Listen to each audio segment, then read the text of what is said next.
¿Qué tal? ¿Cómo estás? Bienvenido una vez más a Buen Vivir. Hoy vamos a hablar de los primeros 1000 días de nacer, los 1000 días de oro, así se llaman. Vamos a hablar del punto de vista de la nutrición, también de la nutrición afectiva, del vínculo y de tanto en ese momento de la vida tan vulnerable que, bueno, que apunta a lo que vas a hacer y construir el día de mañana. Y para ello vamos a compartir una experiencia, básicamente, porque hace poquito tiempo se presentó una conferencia de investigación científica hablando de la importancia del hierro en el neurodesarrollo de los bebés. Y hoy tengo el gusto de presentarles a dos de ese triunvirato que llevaron adelante 57 personas trabajando, varias instituciones apoyando. Y bueno, vamos a conversar con dos de estos integrantes que lideraron esta experiencia, por así decirlo. Ya les quiero presentar al doctor Daniel Borbonet, al profesor de neonatología de la Facultad de Medicina, director del Servicio de Recién Nacidos del Centro Hospitalario Pere Rosell. Gracias, doctor, por acompañarnos. Gracias a ti. Un placer. Y a la magíster Florencia Seriani, licenciada en nutrición. Ella es profesora adjunta de la Escuela de Nutrición UDELAR, que junto con el doctor Mario Moraes, profesor agregado de neonatología también de la Facultad de Medicina, fue ese triunvirato que lideró todo este grupo de gente para llevar adelante esta investigación científica. Bienvenidos a los dos. Muchísimas gracias, muy amable. Hace poco tiempo, durante la Rural del Prado, se presentó en conferencia con personalidades en presencia y también vía streaming a lo que llegaron ustedes. Entonces, cuando hablamos de los primeros 1000 días, doctor, empezamos, perdón, a las mujeres. Por supuesto. ¿Por qué es tan importante construir ese bebé con la alimentación desde el embarazo, verdad? Sí, primero que en nuestro país, en las últimas décadas, ha ido disminuyendo la natalidad. Por lo tanto, tenemos menos niños y los tenemos que cuidar más. Y cuidarlos significa también nutrirlos adecuadamente, afectivamente, y también con una nutrición que no se inicia desde el momento que nace, sino que inicia de la gestación. E incluso podríamos ir antes de la gestación, en lo preconcepcional, en la nutrición de la mujer. Pero en lo que tiene que ver con la nutrición de la embarazada, de la gestante, y su relación con los micronutrientes en ese niño inútero que está creciendo, si bien es cierto que algo ahí escrito, son muy pocos los trabajos que relacionan la importancia de la nutrición de la madre con el hierro que ese recién nacido debe tener en el proceso de gestación. Además es inédito porque es la primera vez que se hace viendo un poco la cantidad de consumo de carne roja vinculado a ese hierro. Ya nos explicarán la ferritina, que es esa proteína y por qué es tan importante. Porque si bien es un país donde se consume carne, a veces no comemos lo suficiente y sobre todo durante el embarazo como para poder conseguir que ese bebé esté nutrido, ¿verdad? Bien. Sí, durante el embarazo está claro que los requerimientos de muchos nutrientes están aumentados, ¿no? Mayores necesidades tanto de la madre como del feto que se está gestando. Dentro de estos nutrientes, el hierro es uno muy esencial, que después hablaremos un poco de las funciones de ese elemento. Pero la alimentación debe ser una alimentación variada que incluya dentro de esta alimentos que contengan hierro. Podemos hablar un poco de los alimentos que contienen hierro y en realidad en nuestra alimentación el hierro proviene de dos fuentes, ¿no? Una fuente de hierro que es un hierro no hemínico, que el organismo lo absorbe en menor cantidad, ¿sí? Es menos efectivo. Se llama, la biodisponibilidad es menor, es decir, lo que se absorbe y lo que el organismo utiliza es menos efectivo, y un hierro hemínico que se absorbe en mayor proporción y es más efectivo. El hierro no hemínico proviene generalmente de fuentes vegetales, ¿sí? O las leguminosas, lentejas, y el hierro hemínico proviene de generalmente las carnes, ¿sí? Carnes tanto rojas como blancas. Entonces, durante el embarazo particularmente, es bien importante que esta alimentación sea una alimentación variada, que incluya dentro de los diferentes grupos de alimentos el grupo de las carnes. Claramente, y después si quieren podemos profundizar, pero en caso de que la elección de la mujer no sea una dieta que incluya carnes por ser vegetariana o vegana, también se puede llegar a cubrir estas necesidades sin problema. Pero en el caso de una alimentación diversa, debemos estar prestando atención a que todos los grupos de alimentos estén presentes en la cantidad adecuada para cubrir las necesidades. Esta investigación, que básicamente habla de esto, ¿no? Habla de la alimentación de la embarazada y el neurodesarrollo del bebé. ¿Qué pasa cuando la cantidad de hierro no es suficiente? ¿Qué pasa con ese bebé, doctor?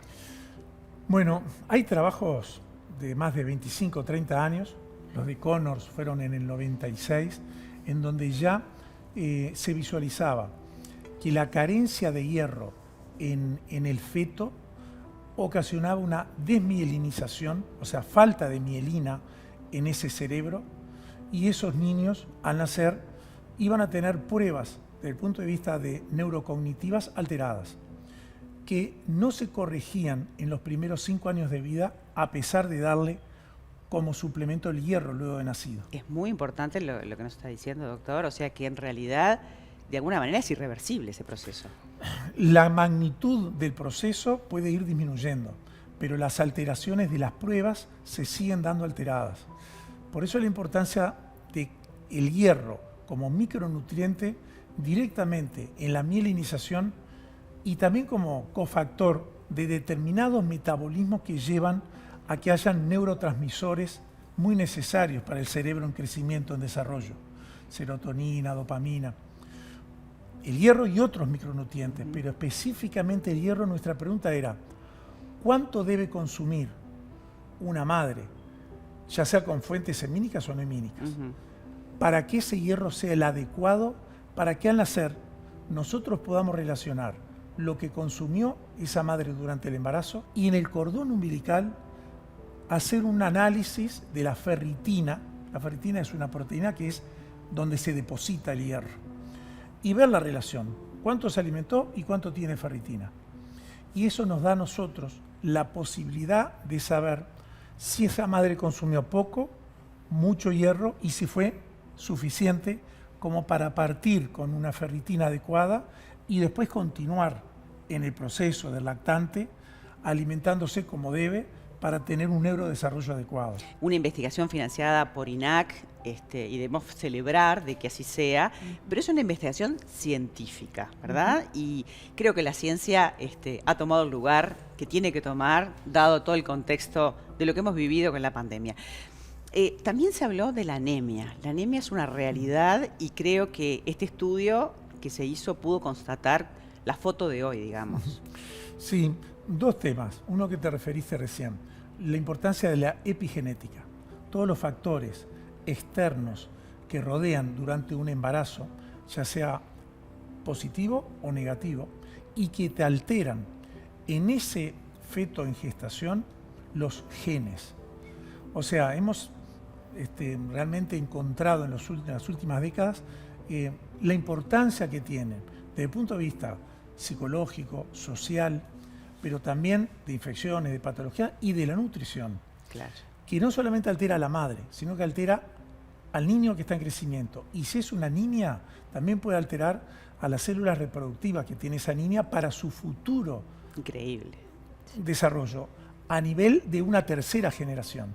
O sea, y antes pensábamos que los genes eran tan importantes, ¿no? Y de alguna manera hoy entendemos que el cómo vivimos también puede prender y apagar genes de alguna manera. Tal cual. Situaciones de estrés, situaciones sociales importantes alteran no solamente esa generación, sino dos más. Wow. Y en el tema que tú estabas hablando de la anemia, también, si bien es cierto que hay mucho escrito, pudimos comprobarlo, que una cosa es la hemoglobina, el hierro presente en la sangre, y otra cosa es el depósito que tiene ese individuo. Uno puede tener escaso depósito y una cantidad adecuada de hemoglobina, que no es una anemia, pero esa es una foto que estamos sacando. A los pocos días, ya que nos quedamos sin depósito, con ferritina baja, llegaremos a la anemia. Por lo tanto, estos estudios no deben ser realizados con hemoglobina, con hematocrito, con exámenes del recién nacido que no sea justamente el depósito donde está el hierro, que es la ferritina. Y eso también creo que fue un logro interesante del equipo, y también felicitar al laboratorio del Pereira Rosell, que trabajó mucho en esto, como para poder identificar en la sangre del cordón umbilical la cantidad de hemoglobina y de ferritina para poder comparar y tener una visión más dinámica y no tan estática. Lo bueno es que no termina ahí, porque viene una nueva etapa. El doctor Claudio Sosa, que es obstetra y bueno, grado 5, impresionante, el profesor, va a continuar, pero va a ir un poquito más atrás, digamos. Vamos a poder tener una investigación sobre el curso del embarazo, ¿no? Que es clave. Exactamente. Obvio. Nosotros, este trabajo fue realizado entre los años 18 y 19, y en el 20 continuábamos con el seguimiento en domicilio de la comunidad de estos niños, y la pandemia, bueno, claro, se nos detuvo. Y quedamos en el seguimiento, pero también en la posible intervención. O sea, un grupo de embarazadas en donde ya en base a los datos que nosotros tenemos, tratar de darle el aporte que se entiende adecuado y mínimo, como para que ese niño nazca con un adecuado hierro elemental para el resto de su vida. Para eso hay que intervenir, y para eso se requiere un trabajo prospectivo de intervención con un equipo obstétrico, nutricionista y después neonatológico y laboratorio. Y ojalá que todas estas conclusiones también lleguen a cambiar políticas de Estado, donde es importante que, no sé, se manejen ciertas condicionantes como para poder informar a la embarazada, informar inclusive a los profesionales, ¿no? Todo esto siempre es muy dinámico. Sí. Sí, yo creo que una de las grandes conclusiones que sacamos es que el hierro es importante, pero hay también otros micronutrientes. La vitamina B12, que también la vamos a trabajar en el próximo, en la continuación de este trabajo. Pero que si bien es cierto, la fuente, en este caso la carne roja, nos dio los resultados muy interesantes que mostramos, también es cierto que aquella embarazada que por distintos motivos, personales, culturales, filosóficos, no desee comer carne, puede también, con una dieta nutricional adecuada, suplir el déficit de carne por otros nutrientes. O sea, no pensar de que por no comer carne voy a tener un hijo con problemas. No, se debe nutrir adecuadamente. Por eso la importancia del asesoramiento, claro, del respaldo del equipo de nutrición y obstétrico, como para que sea una dieta balanceada. Buenísimo, creo que fue clarísimo, la presentación fue un lujo, los gráficos fueron elocuentes como para entender cosas que parecen muy difíciles, que les hicieron fáciles, se notó lo fluido de este equipo, el trabajo mancomunado que tuvieron, y estos resultados que se arrojaron, bueno, tienen que ver con cómo nosotros aprendemos a alimentarnos, a criar a nuestros hijos y también de alguna manera a nuestro país, porque estamos hablando de las generaciones venideras, ¿no? Totalmente. Así que ambos los felicito en nombre de todo este equipo y de las instituciones que apoyaron, y además celebramos que esto siga adelante, ¿no? Sí. Después hablaremos más en profundidad, un día te invitamos de vuelta, Florencia, a ver qué comer, cómo comer, qué cosas inhiben el hierro, sabemos que el café y muchas cosas más de repente no suman, pero bueno, acá nos estábamos centrando en estos 1000 días, así que ambos muchísimas gracias y felicitaciones. Muchas gracias. Nosotros por acá nos quedamos, pero en el próximo bloque vamos a hablar de los 1000 días del punto de vista de la nutrición emocional. Quédate.